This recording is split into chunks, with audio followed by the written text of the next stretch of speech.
Anywhere you want to excel, you must be trained in that area.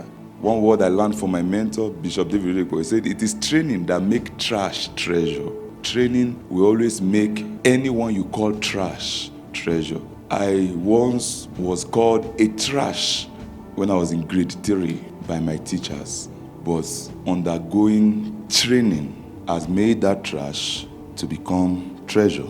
In any area of your life where you are a trash, you can rise to become a treasure in that area. Just be intentional. Training is intentional acquiring of knowledge. Intentional. You are intentional about anything. I've learned one secret in life, that anything you are not intentional about, you lose it. You don't grow in anything you are not intentional about. If you are not intentional with your marriage, you will lose it. Believe me. You are not intentional to show love, to be kind to your spouse, you will lose your home. If you are not intentional to monitor your children, they will learn things that you will be shocked the day you hear that your child did something like this, because you were not intentional. One of the 2 keys I'll give you to learn and carry into 2025 is 1, be intentional, and 2, be hungry. I didn't say be hungry for food. Be hungry for growth, improvements, increase in your business. Be hungry. You know why? Because many people are doing the same thing with you, but the one that is more hungry is the one that will build more capacity. Is everybody is selling food, everybody is doing this, everybody is selling clothes, everybody is doing ministry. The one that is more hungry will excel above his peer. Most footballers that are wise will always say, once they score goal today, it's just in the statistic of today. They are now thinking of tomorrow. That is intentional. In the realm of blessings, because the Bible says it is the blessing of the Lord that maketh rich and add no sorrow. In the realm of blessings in the church, there are 2 ways God bless people. Number 1, breakthrough, and number 2, covenant. So when I'm talking about breakthrough in the natural realm, let's use our word as an example. When somebody win a lotto, play gambling and won, that is what is called breakthrough, because you didn't plan for it. You don't expect it. It just came. That's what we call gambling. You gamble, you play lotto. Some people use 100 rand to win 100 million. But it happens once in a while. Anytime you are praying for money to come, that's how you'll be getting breakthrough. That is what breakthrough is. In the physical world, they call it lotto. In this kingdom, they call it breakthrough. It happens once in a while. And sometimes it just happens for you to solve a problem. Let's say there's urgent house rent. They want to drive you out of the house. There's nothing left for you to do. God just show up. It's breakthrough. So you don't sustain your life, and you shouldn't depend your life on breakthrough. The breakthrough is either lotto or gambling, and also chance. Chance. You living your life to chance. We don't know what tomorrow will hold. When you see somebody going to school, paying school fees to be a doctor, that person is not living their life for chance anymore. You know that they know that in the next 8 years, you are paying them this amount of money for treatment. They know. It's not chance. We don't know how tomorrow will be. No, they are intentional. Yeah, you can't say you want to be rich and you are not intentional. You want to live your life for breakthrough. Oh, God bless me in the name of Jesus. Genesis 38 from verse 29. This is what breakthrough is. He said, then it happened as he drew his hand that his brother came out unexpectedly. Unexpectedly, that's what breakthrough is. And she said, how did you break through? This breeze upon you. Therefore, his name was called Perez. This was the story of 2 twins. Judah's concubine was having a twin, and his brother brought out his hand, took it in. While the third one was the firstborn, they already marked him as the first. His brother came out unexpectedly. So that's why the Lord say, how did you break through? How many times does that happen in this world? God is trying to teach you that breakthrough is something that happens once in a while in your life. You can't sustain your life with breakthrough. In 2 Samuel 5:20, so David went to Baal Perazim, and David defeated them there. And he said, the Lord has broken through my enemies before me, like a breakthrough of water. Therefore, he called the name of that place Baal Perazim. That's monuments calling the name Baal Perazim, meaning that's why you hear somebody say, hey, I remember 2015. One door just opened for me. Just got 50 million. That year was sweet. Anybody that you hear say, He was once a rich man, now he's now a poor man. He got breakthrough. Now, the number 2 one I told you is what? Covenant. What we call covenant spiritually in this physical world is called investment. Some people get rich by gambling, some people get rich by investment. So covenant is spiritual investment. Covenant is spiritual investment. Just as you can invest and you are secure that your 10th generation will never suffer if you invest properly. That's how covenant is. If you have covenant with the Spirit, your generations are covered. And God is a God of covenants. And He's also a God of breakthrough. Genesis 6 from verse 18. He said, but I will establish my covenant. The first thing God ever spoke when He wanted to walk with man, ever. This is Genesis. God never said, I will break through with you. No. The first statement God made when He wanted to walk with a man and that man's generation, He said, but I will establish my covenant with you, and you shall go into the ark, you and your sons and your wife and your son's wife with you. When God wanted to destroy this whole world in the days of Noah, the only thing that exempted Noah and his family was covenant. That's how deep covenant can be. Covenant guarantee protection, provision, generational blessings. And covenant is built. It's not a chance. Genesis 9 from verse 9, He said, and as for me, behold, that's what God is saying, I will establish my covenant with your descendants, and after you, they will not be poor. And with every living creature that is with you, the bird, the cattle, the beasts of the earth with you.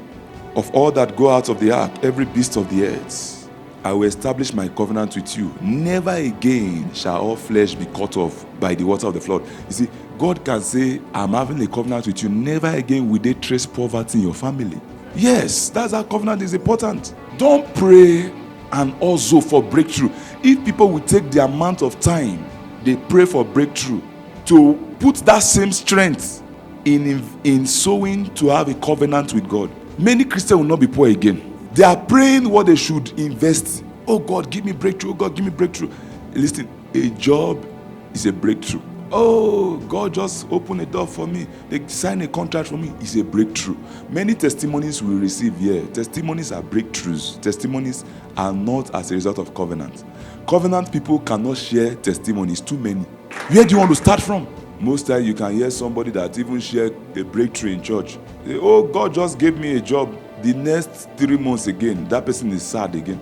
He's looking for another breakthrough. When I knew that my finance was in my hand, I took it personal. God did not speak to me. I was just reading the Bible, and I saw in 1 Kings 3 how Solomon climbed when God made him king. He just took 1,000 sheep and killed it. I read that place very well. The Bible says, and Solomon loved the Lord his God, but God did not tell him. He just went on his own. Then I discovered that real covenant for wealth, God will not tell you to do anything. It's you that will take steps. Seriously, I gave out my Porsche. That was my only car. I said, no, what am I keeping car for? When this car can be what will put me into this, the beginning of the covenant, why should I be keeping it? Some of us, we are keeping what we are supposed to use to enter the covenant. And Solomon loved the Lord, walking in the statue of his father David, except that he sacrificed and burnt incense at the high places. Now the king went to Gibeon to sacrifice there, for that was the great high place. Solomon offered 1,000 burnt offering, 1,000. God did not speak to him on that altar. Imagine the kind of blood God will see. And at Gibeon, the Lord appeared to Solomon in a dream. And the Lord said, ask what I should give you. I saw this and I took step. I said, so you can invite God. You don't need to wait for God to tell you. You can call God. God have to stand up from his throne. He did not send an angel. He said, come, this thing you did shook me. What do you want? Many people are sitting in the church waiting for God. Hey, bless me. If God can bless me, I will build his house. If God can give me, oh, God know my heart that I want to give. No, God does not bless like that. At that level you are in now, there's something you will do. It will move heaven. At your level, God know your level. God know what you will give that he touch you. You know, there are some people that will give 100 rand. God will know that this is the only money this person have. And the person that gave 100,000, God is not moved because that person have more than that. It's not about the quantity, it's the quality of the heart that gave it. God will use it. This person on a normal circumstance, this is the all and all of this person. Heaven moved when I knew that. There was a time we were trying to advertise ourselves. So we went to start Truth TV on DSTV channel when we were in DSTV. So one time, after the lockdown, God didn't speak to me. A man of God came. All the church in South Africa was quiet, as if heaven, there's rapture. And he touched me. He said, God, why is the land quiet like this? And I'm here. And my own ministry was quiet. It was not more than town. Nobody knew me more than town. And we're trying to boost Facebook. Nothing. Boost. Even the DSTV we put, it's bring. Only you see 5 people will say, hey, 5 people come to church. And you are paying a lot of money there. One time I gathered all those money. I sacrificed it. The money we're supposed to pay for DSTV. I said, let the TV close. I sold it. When everybody saw the move of God in 2023, is what I did in December 2022. And what I also did in October, there was a revival here in October. And the man of God moved a crowd. The whole nation was busy. It looked as if, it's a cost to be a man of God in a place and you have no effect. And another person come into the territory and it looked as if everybody woke up. That means you that have been there, you are sleeping, you are useless to God. It pained me. And when I sent my PA there, he went there, he saw crowd, he saw cars, he saw When he came back, I said, carry this my Benz, go with it. Take this money. Money we're supposed to use to buy more equipment for media then. I said, take everything, give it to that man. What are we doing? There are some dangerous steps that if you don't take, you remain the way you are. For God so loved the world, he gave his only begotten son. Why? He wants to get the rest sons. If God did not move, we will all perish. God has to make a move. We've not finished paying for the land, but I've given another ministry millions in rands because why we are still trying to buy this land though? You think, why did I put the money in the land? If you put the money in the land, it's fruits. If you sow that money, it will become a tree and a forest. I don't believe in fruit. I believe in seed. 2 Corinthians 9 from verse 6. But this I say, he who sows sparingly will also reap sparingly. Anytime you are sowing, sow with the consciousness of the harvest you are expecting. If you are sowing, if you are giving, give according to the harvest you are expecting, not according to what I have. You say, I'm expecting a bountiful harvest that is immeasurable. Give like that. He that sows sparingly will also reap sparingly. He that sows sweeping in church, God will sweep your life and protect you. It doesn't mean he will bless you. He that sows prayer will reap protection, not money. It is what you sow, you reap. Because every seed we bring after its kind. That's what Genesis says is the law. You can't sow orange and expect apple. Every seed must bring. Every animal must bring according to its kind. Human beings bring according to their kind. The kind you sow is the kind you receive. If you sweep, God will sweep your life and your family. If you pray, God will protect you and your family. If you give, God will bless you with money also. If you give money. Genesis 17 from verse 2. And I will make my covenant between me and you, and will multiply you exceedingly. This kind of person now, how many testimony does he want to give? Multiply you exceedingly. How many testimony? Many people will say they went to a church, they were giving, and all of a sudden they get poor. No, don't blame the church. You living in breakthrough or covenant? No church and no pastor can make you poor. No, none of them. The only thing that will make you poor if you leave a pastor is maybe if it was his grace that was bringing the breakthrough, then you not disconnect.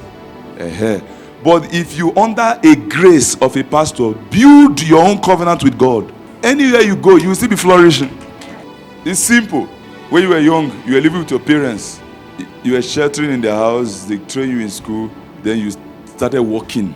Now you were working. You are saving money. You are still in the house. Then they provoke you. You say, I'm leaving the house. Are you going to suffer? No. You already built your own legacy. Job. You have a job. You have your account now. You won't suffer. But many Christians leave their spiritual father, their spiritual covering, when they've not built a covenant with God. Even many go and start church like that. That's why they fail. God does not know them. God only knows those that were working under. Even before God sent me out, because I vowed in my life that, oh, I'll be a prophet Jeremiah until I die. I'll just be an usher. That's what I said. And one day I'll be a pastor there. But while I was there, God now told me, he said, listen, you will not have girlfriend. You will not be having sex. You don't steal money. So he gave me rules. I don't know why he was giving me rules. Pray like this, fast like this, do your midnight like this, go and buy this book for deliverance. Go and, like, it was just, I didn't know he was building me to send me out. So he have to know me first. So many people just think because you touch a demon like this. If anybody that is in this ministry now, even from that children section, the toddlers, where the toddlers gather, a toddler can command demon in this ministry. You go, because that's the grace here. Any of you here, you can do it. You are living, here is a river of the prophetic deliverance. The teaching grace is here. The prosperity grace, speed is here. So if you don't know, then I'll give you this mic. You will teach very well, as if it's prophet. Everybody will be paying attention because the standard that have been built here. So anybody that's coming here prepares, and that grace will just be flowing. People will just be paying attention to it. So if you don't know, now you not think, I've gotten it. If I touch demon manifest. I can prophesy. If I teach people listening, then you go and start. Then you will know that God does not know you. God says, who sent you? Who sent? I was in Babalola's mountain. That time, if I'm fasting, I don't eat, I don't drink, I don't even brush my teeth, I don't bath. So for 6 days, I haven't eaten. I was so tired and in that mountain, they will ring the bell. Everybody must come out to pray in the midnight. God, I was so frustrated and tired. And I went back of that mountain. I was saying, all these people now that are eating, they are happy. Is it not the same prayer they came to pray in this mountain? Then I said, I will never fast again in my life. I was telling him there, because the training was too painful. What did I do? What did I do? Then, if you finish fasting, in your mind you say, I will never fast again. The hunger to fast after like a month will come back again. It's you that will be want to go. Oh, that's called grace. That grace is there to fast. That's why. There's also grace to pray. There's also grace to give. If God wants to make you a billionaire in his kingdom, you go through that pain. And one day you ask yourself, God, why are you always telling me to give? Why am I the one giving like this? There's no school I don't attend till today. Is this school of fasting? I still fast. Is this school of prayer? I still pray. Is this school of sacrifice? I still sacrifice. Is this school of study? I still study. Is it all the school I'm still attending is school of learning worship songs? Everything I'm doing. You can't want to flourish and not continue schooling. The school of the spirit, you don't graduate. You don't graduate. The day you graduate, you are finished. God will leave you. The Bible says, how deep and manifold wisdom of God. Deep and manifold, meaning it does not have end. I can't stop giving till I die. I can't stop sacrificing. These things, you continue it. See today now, all our social media platforms are on fire because Truth TV, the money for it, I sold it. I sold it to God. When I'm supposed to pay for TV channel that few people will watch us. Today, all our social medias are growing on their own. God said, so if you can sacrifice the money you are supposed to use to bring yourself out, if you can sacrifice it, I myself will take you out to the nations. DSTV is only watched by Africans. But now all the social media, different nations comes here every week. We use different nations in this place every week. You see, many of us have visions, but we don't want to pay the price for vision. Every vision requires a price.